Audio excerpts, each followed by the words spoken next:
تمام تعریفیں اس خدا کے لیے جو دریاؤں، پہاڑوں اور درختوں کا بنانے والا ہے، اور چاند، سورج، ستاروں اور آسمانوں کا خالق ہے۔ خدا جس نے شب و روز کو مقرر فرمایا اور پرندوں، چرندوں، چارپایوں اور وحوش کو انسان کی خدمت پر مامور فرمایا، اور اپنی نعمتوں کو پانی، مٹی اور سبزے کے دل میں پوشیدہ کیا تاکہ ہم کاشت کر کے کھائیں اور اس کا شکر ادا کریں۔ یہ سب اس خداوند واحد کی قابل قدر نشانیاں ہیں جس کا کوئی شریک نہیں، اور وہ خالق عالم نامرئی ہے، عالم ملکوت سے عالم غیب و برزخ و دوزخ اور جنت تک، اور وہی مالک یوم الحشر اور یوم الحساب اور یوم الجزا ہے۔ اور تعریف اس خدا کی جس نے انسان کی ہدایت کے لیے آدم ابو البشر سے رسول خاتم تک رسولوں کو بھیجا اور انسان سے گفتگو فرمائی بذریعہ زبور داؤد، تورات موسیٰ اور انجیل عیسیٰ کے ذریعے سے، اور نازل کیا بلیغ ترین، فصیح ترین، کامل ترین اور سب سے آسان کتاب کو جناب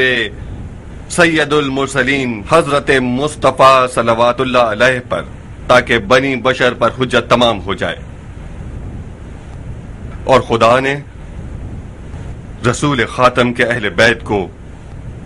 امت کے اولیاء، صلحاء اور مقربین میں سے قرار دیا تاکہ ان کی رحلت کے بعد مشعل ہدایت ہوں اور قرآن کی تفسیر کریں تاکہ امت گمراہ نہ ہو جائے۔ اور علی نے قرآن کا باطن اور اس کے اسرار رسول خدا سے سیکھے، اور علی کے بعد یہ گراں قدر میراث حسنین تک پہنچی، کیونکہ پیغمبر کے پاس اطرت اور سنت کے علاوہ کوئی میراث نہیں تھی۔ اور ہائے افسوس کہ شیاطین نے امت سید کو گمراہ کیا اور ان کے اہل بیت کی حرمت کو پامال کیا اور ان کے فرزند کا مقتل میں سر کاٹ دیا اور فرزند زہرا مرضیہ پر ستم کیا۔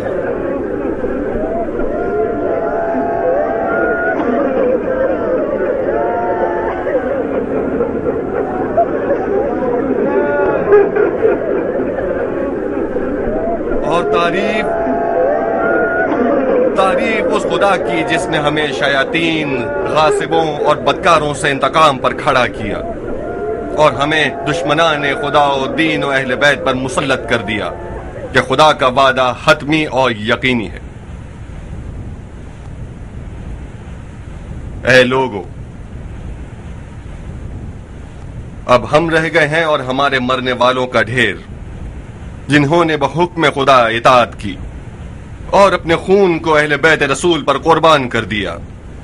اور ملکوت میں اپنا گھر بنا لیا، اور ہمارے اعمال پر حاضر و ناظر ہو گئے ہیں اور اس انتظار میں ہیں کہ ہم زمین پر عدالت و انصاف پھیلائیں۔ اے لوگو،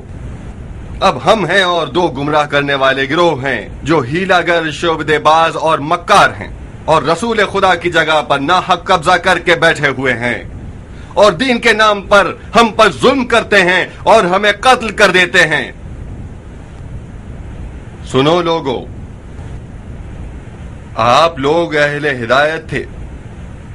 اور اب خدا نے آپ کے ہاتھوں ہدایت کا ایک پرچم لہرایا ہے کہ جسے اگر بچا لیں تو آپ کامیاب ہیں۔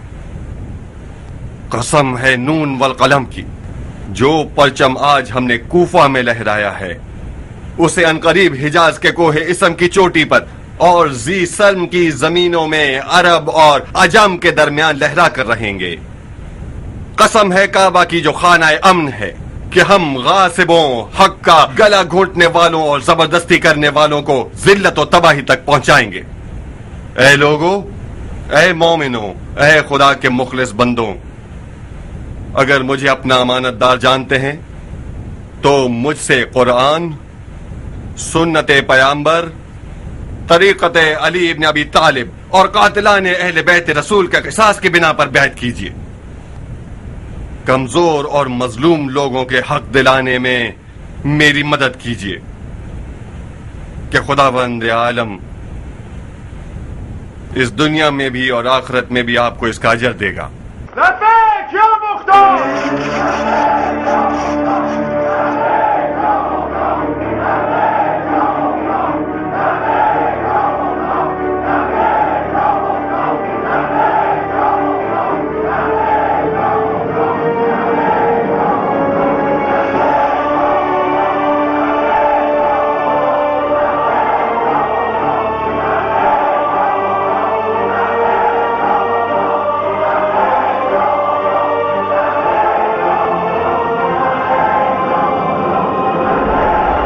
خدا کی قسم میں نے علی کی بیعت کے بعد سے اب تک اس سے زیادہ شیریں بیعت